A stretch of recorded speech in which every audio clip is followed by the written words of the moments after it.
বাংলাদেশের প্রধানমন্ত্রী তারেক রহমানের ভারত সফর দ্রুত হওয়া উচিত বলে মন্তব্য করেছেন বাংলাদেশে নিযুক্ত ভারতের হাই কমিশনার দীনেশ ত্রিবেদী। রোববার রাতে ঢাকায় বারিধারায় এক নৈশভোজে দেওয়া বক্তব্যে এ মন্তব্য করেন তিনি। বলেন, বাংলাদেশের প্রধানমন্ত্রী তারেক রহমানের ভারত সফর খুব শিগগিরই হওয়া উচিত। শীর্ষ পর্যায়ের বৈঠক ও আলোচনার মাধ্যমেই যে কোনো সমস্যার সমাধান সম্ভব। বৈঠকের মাধ্যমেই সমস্যার সমাধান করা যায়। হাই কমিশনার জানান, তিনি খুবই আশাবাদী। বাংলাদেশ ও ভারতের মানুষের হৃদয়ের সম্পর্ক অত্যন্ত ঘনিষ্ঠ। বাংলাদেশ ও ভারত শুধু সীমান্ত ভাগাভাগি করে না, তারা একটি অভিন্ন স্বপ্নও ধারণ করে।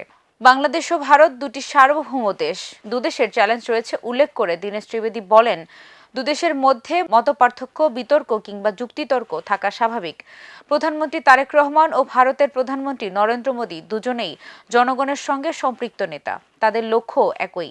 যখন এমন দুই নেতা বৈঠক করেন ও আলোচনা করেন, তখন এমন কোনো সমস্যা নেই যা আলোচনা করে সমাধান করা সম্ভব নয়।